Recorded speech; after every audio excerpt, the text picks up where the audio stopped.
Welcome, folks, to another installment of Coast to Coast Sports. I am your host, Matty Ice Raridan. That is my co host over there himself, Smoking Gator David Street. Hey y'all. David, you're here, you're alive, but you're probably barely hanging on. Am I right? Uh, that's pretty much accurate, I would say.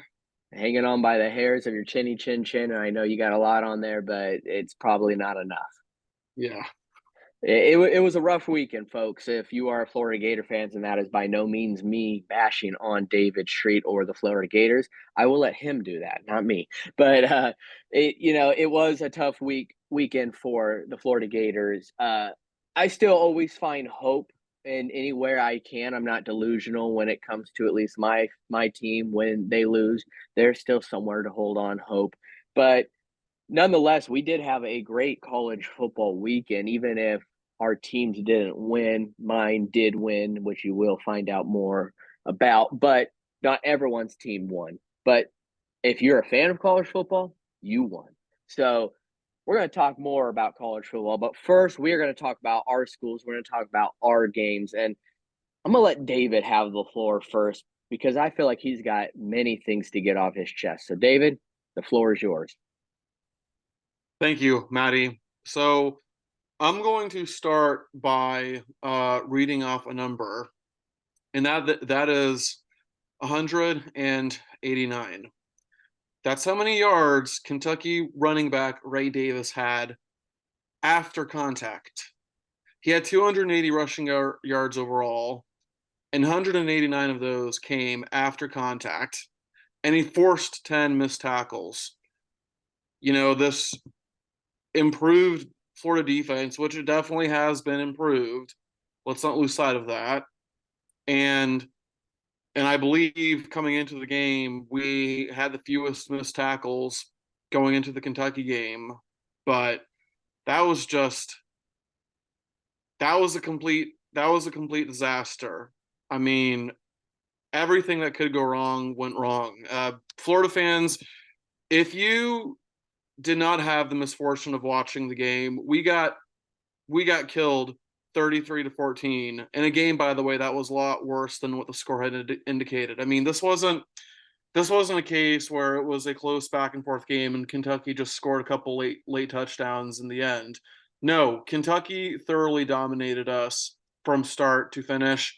It was never ever that close. And now that's three straight games that we've lost to Kentucky. And the last two times we faced them, they beat us by double digits. And during this three-game skid, the most points we've been able to score against Kentucky is 16 points last year. That's a joke, Matty. That is a pathetic joke. I mean, this was a team that we just completely beat down for around 30 years. But give credit to Mark Stoops, the Kentucky head coach. He's cracked the Florida code. He's figured us out.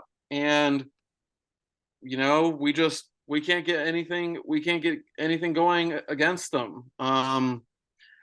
Before the season, I thought we might struggle a little bit with them because they got Devin Leary. But then in the season, going into this game, I thought we would have no problem with Kentucky because Devin Leary has not been that great. He hasn't. You can look up his numbers. He leaves a lot to be desired. And in the game, he was not much of a factor in the passing game. He had 69 yards passing on only 3.6 yards per pass attempt. He did have one touchdown, but other than that, he wasn't really effective. But he didn't need to be. I mean, when you rush for about 330 yards and three touchdowns, all of them coming from Davis, by the way. But yeah, when you have those numbers on 9.1 yards per carry, what do you need to pass for? Kentucky completely annihilated us on the ground. Yeah, so then talking about Florida, Mertz wasn't perfect. There was definitely a few throws that I wish he could have done better on, but once again, he's not the problem. I mean, when you've got 244 yards passing, 25 of 30 passing, two touchdowns and one interception, which you could argue wasn't his fault. In a game like that, what more do you want from the guy? But unfortunately, there's people who have already decided in their heads that they're always going to hate on Mertz no matter what, and it is what it is. You can't change those people's minds. Run game was highly ineffective. Montreal Johnson, 42 yards on 10 carries, so only 4.2 yards per carry, which I believe was the highest average on the team. And then Trevor Etienne had 29 yards on 11 carries, which led the team, and that was only 2.6 yards per carry. And I mentioned the defense before, and this was legitimately the first bad game the defense has had all season. Because unlike Utah, where they had some hiccups, but they at least played a very solid game, this was the first actual bad game the defense played all season so far. We had 0 sacks and we had a few tackles for loss. Whoop-de-doo. But we did not take over the game, and nothing we did worked against Kentucky at all. And it's also just, it kind of brings up an unfortunate point here, but under Napier, we have performed well at home. So far in his 2 years here, we've gone 8-2 in the swamp, and we're scoring about 33 points a game and allowing about 20 points per game at home. So pretty decent numbers there. But on the road, it's a whole new story. We're 1-5 on the road in Napier's 2 seasons here. And so far in our 2 road games this year, we've been outscored by an average margin of about 29-13. We've been getting our butts kicked. And listen, I still believe in Billy. I still believe he's the guy. Some Gator fans want to call me delusional. They can. They have every right to. But I will also say, though, that I am now firmly on the Billy needs a play caller bandwagon. It's not that I think Billy's a bad play caller, because I've seen him call some pretty good games. The problem, though, with Billy is that he's inconsistent, because there's some games where you're like, wow, that was a really great play call. But then there are other games where you're just thinking, Billy, what on earth was that? Like, what were you thinking? And in his he was talking with the media today, and they were asking him about play calling, and Billy said that he was still going to call plays, which I know is something that a lot of Gator fans don't want to hear. But what do you expect? And I understand the media has a job to do, but it's the middle of the season. The system's already in place. You really think that Billy is going to give up play calling right now? Like, can we live in reality here? It's too late. Everything is already set in stone. We just have to write it out, all right? Now, hopefully, Billy does hire a play caller after the season, because, look, it's obvious that play calling is not a strength. Every head coach has his weakness, and for Billy, that's at least one of his weaknesses. I think the guy's he's been a great CEO, fantastic recruiter. He's doing almost everything right for Florida, but it's time to face the music. The guy is an inconsistent play caller. And you know what? That's okay. Unfortunately, you can't be good at everything. And every coach is going to have his weakness. And for Billy, that's play calling. So just a very forgettable game.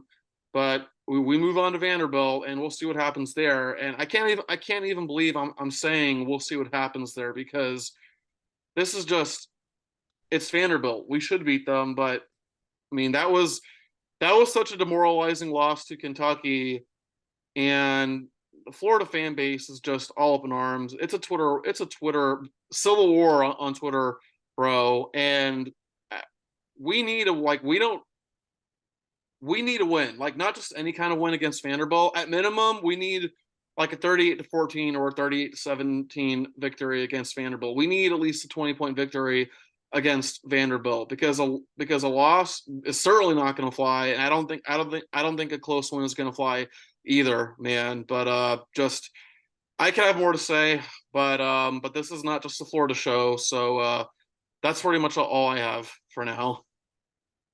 Yeah, I'm going to add on a couple things. You brought up a number at the beginning of your speech, essentially, and that was yards after contact. And missed tackles to me is probably the most frustrating thing as a fan, whether I'm watching college or I'm watching the NFL. You need to be able to tackle the ball the ball carrier at this level, and it's inexcusable. It really is to me. I watch a guy at the pro level, and if there's any college players out there that are watching or listening to this, I want you to watch this guy play. Excuse me. And his name is Mike Hilton. He plays for the Cincinnati uh, Bengals. He actually used to play for the Pittsburgh Steelers, which is my pro team. He is not a big guy whatsoever. He is tiny, but he's probably the best tackler out there on the field. You don't need to be big to tackle. You just need to learn the form how to tackle, and that guy has it down to a T. And what happened on Saturday with Florida trying to tackle the running back, Ray Davis, was embarrassing. It really wasn't. I'm not here trying to pour salt on the wound, but it's the truth. That is embarrassing that you let that many broken tackles happen and that you let that many yards happen after those broken tackles. So I think that's something that Napier needs to address. You need to start doing some hitting drills, and I hope he did that, Monday. I hope he did that today. So Oh, I yeah. I was in genuine shock. Just watch it. Like anybody who watched the defense, especially Florida fans, had to be in complete shock. Like, what the heck is this? Like, this was supposed to be the team that had the fewest missed tackles, and we looked like we led the league in missed tackles by a large margin. Yeah, there's something about that name Ray. I'm gonna jump over to pro football right now, but as a Steelers fan, anytime we played the Ravens and Ray Rice was in that backfield, guess who didn't know how to tackle that day? The Pittsburgh Steelers did it. There was just something about that guy, maybe his low center of gravity, and that's not to mean anything on his height, but that guy, it was like you couldn't tackle him, and that is exactly what I saw with Ray Davis with Kentucky. He just couldn't be tackled. That guy was a menace out there, and he murdered that Florida Gators defense. Yes, he did. Yes, Yeah, he did. so there's definitely some adjustments that need to happen for the Florida Gators because I think they could still make a good season out of this. I think they need to be realistic on their expectations, but this isn't the pros. You're not here to tank. You're here to excel in wherever you can at the college level, especially to bring those recruits over. So I expect Florida to, get their ish together, but the tackling, do some hitting drills, do some Oklahomas, whatever it may be, to reestablish that form of tackling because it could be psychological. But that's something that needs to be addressed, and I would expect Billy Napier to be on top of that come today. Yeah, and I really am hoping it was just a one time thing. It was just one of those games where everything that could go wrong, did go wrong. Because we have, for the most part, have done a very good job of tackling, and that was just a freak game. So hopefully that was just a fluke. Because if we look like that against Vanderbilt, then oh, buddy, there's a lot more questions to be answered. Yeah, there's going to be pitchforks and fire if that happens against Vandy. Let's just say that. Oh yeah, no doubt. But we're going to go ahead and jump over to my game, and that is the Oregon Ducks facing the Stanford Cardinals this last Saturday, where the Oregon Ducks pulled out a victory of 42-6. Going into the game, I had a prediction of a 49-10 prediction for the outcome, and I was pretty close. I mean, I was giving them the benefit of doubt of scoring a touchdown, and I don't mean that in any cockiness. If you watch the beginning of this game, Stanford was out driving us. They were outclassing us. It was odd to see an Oregon Ducks team that going into this game with a lot of hype, especially after that Colorado victory. This defense is really good. This offense is even better. And I don't think the Ducks really knew how to play for the majority of the first quarter. They really didn't. Stanford, their first 2 drives actually drove down and got field goals. And needless to say, those were the only points they ended with. There was a play in the first quarter where their quarterback did get injured, and I do think that's when the momentum did change. But needless to say, Oregon made the key adjustments to end up being the better team. They going into the game, they were clearly the better team, but I there's nothing I like seeing more than making the adjustments that you need to make because that shows the maturity level of your team. And the Ducks did that because the first 2 drives for Stanford, they did score 2 field goals, and it was like the Ducks really weren't there on defense, let alone on offense, because their offense didn't do anything the first several drives of the first quarter. So Oregon did make the necessary adjustments that after the first quarter was said and done, they ended up putting up 42 points the rest of the game. Uh, they had 502 total yards of offense, where Bo Nix was 27 for 32 with 290 yards and 4 touchdowns. So something did click, and there was that switch that went off in their head, and they stepped it up. But my only negative, though, to it is, this was just a Stanford Cardinal team. Yes, you can make the necessary adjustments, and I totally respect that, but you can't get away with this if you're playing a Washington team. You're playing a healthy Utah team with Cam Rising there. Shoot, even Washington State right now. They're not going to let you get away with that. If you're playing sloppy your first several drives and you're letting them score, they're not going to be really scoring field goals. They're most likely going to be scoring touchdowns. And you don't want to be playing catch up when their first 2 drives are touchdowns and you're down 14-0. So yes, I respect the changes that needed to be made. However, though, you can't start out that slow against some of these powerhouses we have in the Pac-12 this year. So that's something that caught my eye. That is a negative there. But Oregon did do what they did best this year, and they held this Stanford team to a total of 222 yards on offense, and they only scored 6 points.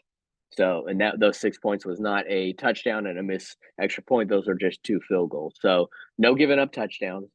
And with that being said, Oregon is now number 2 in the country with total yards a game on offense with 557.8 yards a game. And they're only allowing 11.8 points per game with an average of 255.6 yards a game. So Oregon is now top 2 in total offense and they're top 10 in defense. That's something you don't see with the Oregon Ducks. So if you're not catching on to this trend that I'm going on each week, is they're becoming more balanced each week. However, though, they have yet to be tested, I feel like, against a team like Washington, who we will be facing in 2 weeks' time. And that's going to show who the men are. That's going to show who Oregon is as a team. Is, can you do this against the top programs? So I'm anxious. I can't wait to see that. I do have a little fear in me because, say we do put that up against Washington, there's that Washington State team right behind them, right after that game. There's something about it. I've circled that already on our calendar. There is something about that Washington State game that scares me. It does. But one game at a time. So that's Washington. That'll be our game in 2 weeks. We do have a bye this weekend where I hope that we rest up. That was one of my things going into this game. Play clean, play smart. I don't want any injuries. Yes, if you did get injured, maybe you had a week to recover with this bye, but I wanted us to go in with the least amount of injuries so we could truly relax, some R&R, and get better where we need to. So I wasn't impressed at first, but then I was. I mean, I can't be skeptical about that. So I was impressed with the adjustments we made. And another big thing that Oregon has done this year, that has separated themselves, I feel like, is they're one of, I want to say, maybe 4 or 3 teams now, because Georgia was one of the 5. but they didn't cover this last week. But Oregon has covered the spread in every single game so far this year.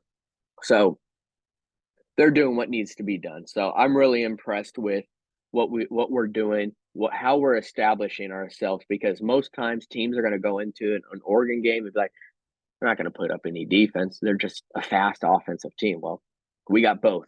So I'm looking forward to these next couple weeks. It's going to show what we're made of. Yeah, so I'm looking at your schedule here, and five of your next seven opponents. I mean, you've already mentioned them, the likes of Washington, Washington State, Utah, USC, or Oregon State. I mean, that might be the toughest stretch in the country. At least one of the toughest stretches. And not to take credit away from Oregon, you guys have absolutely been one of the best teams in the country. But let's be honest, the best team that you've faced so far was Colorado, and I think we're seeing now that, no offense to Colorado fans, but you guys are not as good as your record had indicated. But now you're actually going to be facing some real tests here, and we'll see what happens. I think you guys are going to lose at Washington just because it's at Washington. Um, and I don't know. I could also see you losing to USC as well because of Caleb Williams. But also at the same time, I think you guys, despite the rough schedule the rest of the way, I think you guys are in perfect position to go 11-1. But yeah, not easy. Yeah, we have a gauntlet coming up. That's the word I'm using, and it's true. We've got a gauntlet of some studs out there. We are facing a Washington team, Michael Penix being one of the top offensive players in all of college football right now, and then Washington State, where Cameron Ward is putting up absurd numbers and under the radar, even though he shouldn't be under the radar. Um, and yes, USC, who did pull off the win against Colorado this Saturday. But I want to talk about this Utah team that took a loss on Friday, and that was a really cool game to see because it was Friday, where Friday nights you're usually you're getting a little pumped up for the next day because you got Saturday college football, baby. But guess what?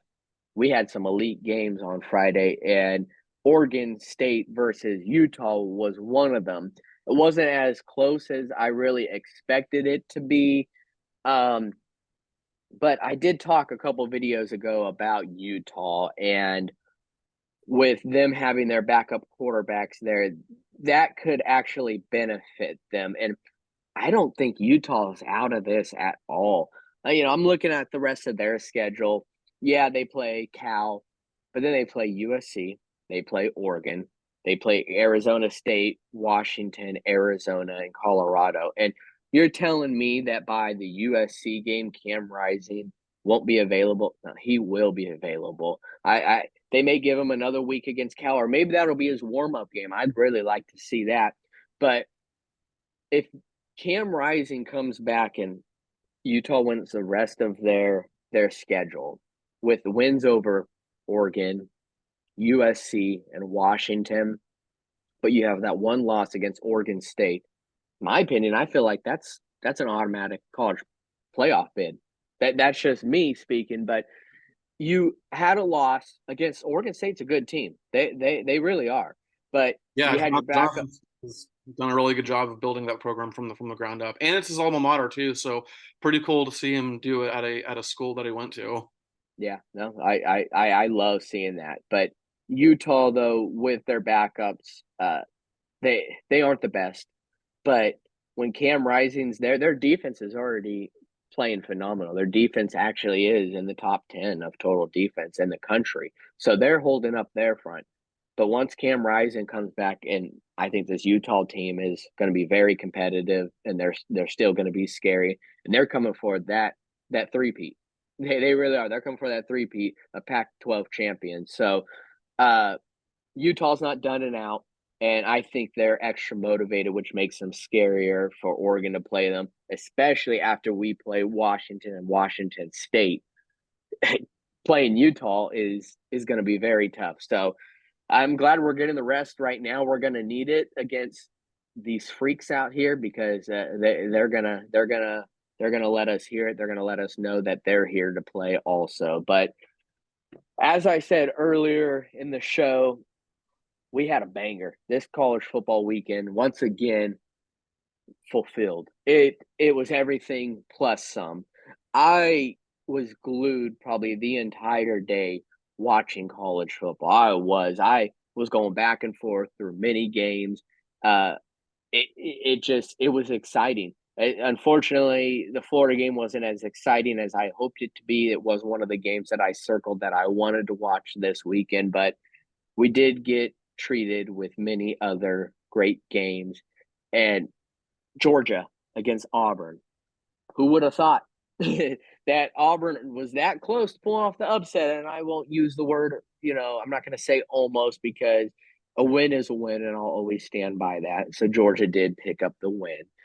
But Auburn came to play. I was happy for Hugh Freeze because I still stand by that Hugh Freeze was the right hire for Auburn, and I think he is going to take them places. Auburn will still always put up a fight when everyone thinks their backs is like, up against the wall, and Jordan-Hare is when you call that home, it, away teams are going to struggle. That's just it.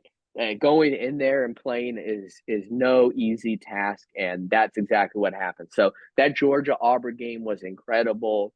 Yes, Auburn made some big mistakes at the end by letting the top tight end, I think college football has seen in a long, long time, be wide open. How that happens, I don't know. How do you not have three people on him? Beats me. But they put up a great fight. They did fall short, but I think this Auburn team is in good hands with Hugh Freeze.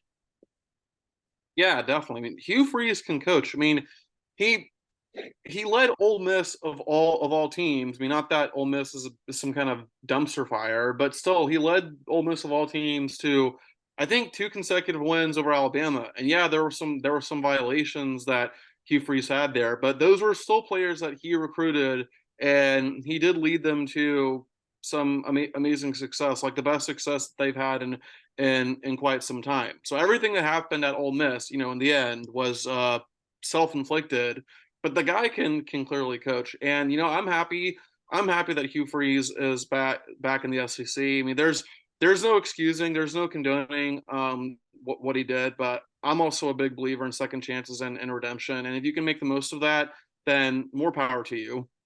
Yeah, no, I couldn't agree more. I think with what he's doing with this second chance that he's getting, it's paying off. It's a great reward for Auburn, and they deserve each other. But all I got to say is this, and that is, knock knock, who's there? Here's the SEC, baby. They're back. I mean, it's this watching the SEC right now.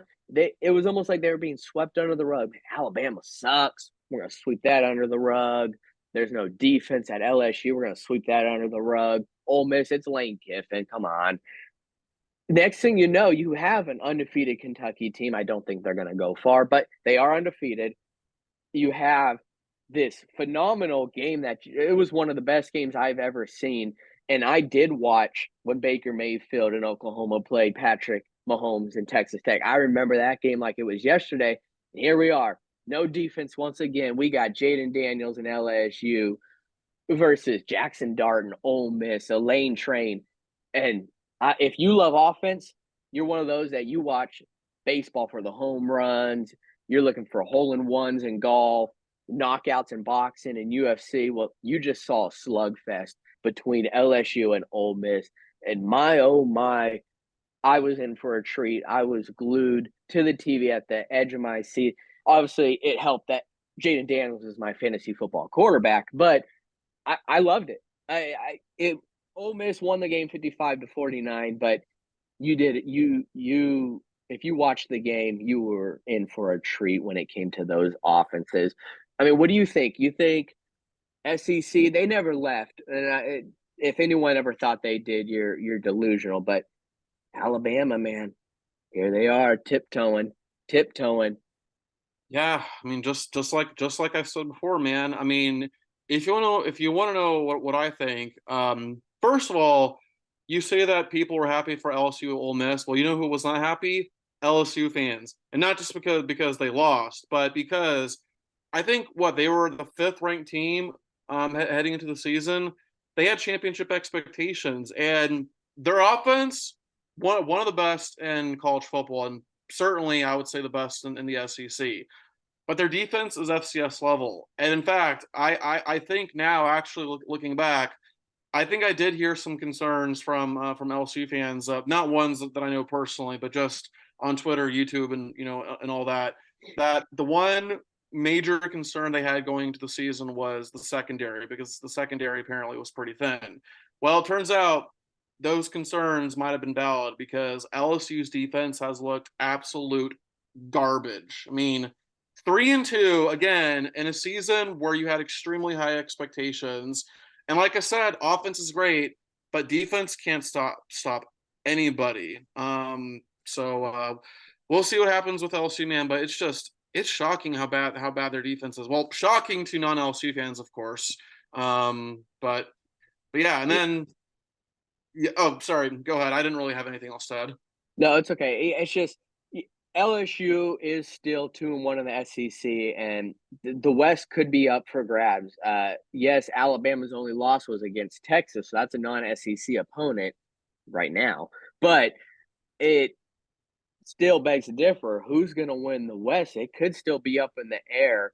But I want to say this, and as a football fan, when I watched Jaden Daniels, not only this Saturday, but the last several Saturdays, if you haven't watched him, watch him. I'm not talking about his numbers. The stat line is insane, but it's the throws that he's making. I watched him in the Pac-12 when he played for ASU as a Ducks fan. He always scared us with his legs, but this guy's got the touch. I'm watching him throw this ball and in holes that the probability for a completion percentage has to be under 10%. I don't know how he is threading the needle that to a T, but if you haven't watched him, you need to watch him because it is a thing of beauty. It is an art to see the bubbles that he has and where he's throwing that ball. It really is nice to see. So please go ahead and go check him out because he will not let you down when it comes to his throwing capability. But yeah, LSU does not have a defense to save their life.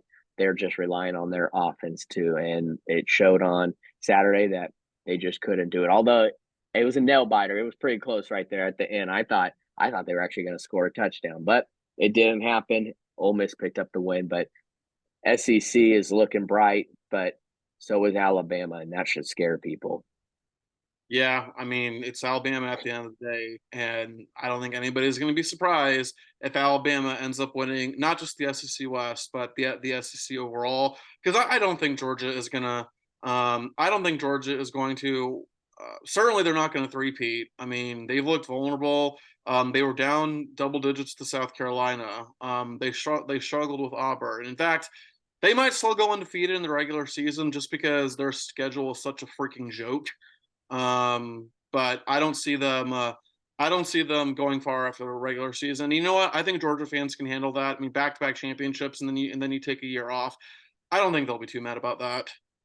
No, not at all. But it was just going into this season because of what they've done as back-to-back champs. It naturally, of course, they're number one in the AP pool preseason, all that. They have all these expectations, and I could still see them going undefeated, but this is what I love when you're at week 5, week 6, you're starting to play conferences, is when teams get to see who you really are, who fans get to see who you really are. And when it was not a toss up at the beginning of the year of who's going to win the SEC outright, now it kind of is. You are probably going to see an undefeated Georgia team on the SEC East, but this SEC West is also no joke. And now that Alabama, who a lot of people kind of counted them out because well, who's going to be their quarterback? And if it is Milrow, is he going to be able to perform? And well, I think he is silencing his critics. So is Nick Saban. And in my opinion, the last person you want to piss off is Nick Saban because that guy has proved time and time again that he is the very best. and that he assembles the very best. So Alabama, they are undefeated in the SEC. They do have one loss, but it total. But I think at the end of the day, Alabama's going to sneak their way in there. And your prediction, David, don't drop off of it just yet. It may be right, Haven't yet. Alabama. I've had my doubts, but no, I haven't dropped off yet. But one last point about Alabama. You know what this Alabama team kind of reminds me of, Matty? The 2017 Alabama team. Because if you remember back then, Georgia was the talk of the town. They were number one at one point. They won the SEC tournament, or championship, excuse me. And Alabama had a really good season, but nobody was really talking about them. It was all about Georgia. I remember that year very clearly. Georgia was the talk of the town, and then here we had Alabama just reminding everybody, hey, you guys remember us? I hope you didn't forget about us. And then, of course, they end up winning the national championship. So this Alabama team reminds me of that Alabama team, a team that's kind of gone under the radar, because they haven't looked that great for Alabama standards. Other teams have looked great. And then just before you know it, they remind everybody, oh, yeah, this is still Alabama at the end of the day. Well, that's what makes them dangerous. And if teams didn't lose that year, or sorry, teams didn't learn that year that Alabama doesn't get any media hype or anything like that, that's what they want. That's where they feed off of. And they're going to let you pay. They're going to let you know. And that could be what is happening. I mean, it's not just their offense. We had all these question marks on their offense, and even their defense, but everyone was focusing more on their offense. Who's their quarterback when their defense was slowly getting better? And if you have an Alabama defense that's elite, well, in my opinion, that's where it's always started, is with their elite defense. And if their offense then starts piecing that puzzle back together, well, you're screwed. So the SEC, once again, they were like, man, I hear the Pac 12 is getting all this talk, all this hype, and rightfully so. Pac 12 has established himself as one of the best conferences this year. There is no doubt about that. But the SEC had to come back, and they were like, well, guess what, guys? We're still number one. So don't try to overtake us. We're going to show you just how good we are by the wins we have, the games that we're putting up. So I think going into the year, it was SEC 1, Pac-12 2, and I think honestly it's still the same, or some people may have it vice versa. But I think as of right now, they're two of the top. That has nothing to discredit Michigan and the Big Ten, because Michigan I still think is probably one of the top schools. It may actually be the number one school with how Georgia played this last week. But SEC, they're there. Pac-12, we're here, and I really like how this is going. This is great for the both of us. I just want to see how Florida does these next couple weeks. The rest of this year, they can't give up. And Oregon, we've got a gauntlet coming up. So get some rest. We need to wake up. We need to get everything together, because we've got some matchups ahead of us. So that about does it today, folks. If you're not hit that like and subscribe button, please do so. We much appreciate it. Once again, I am your host, Matty Ice Raridan. That is Smoking Gator himself, David Street. Go Ducks. And until next time. Go Gators.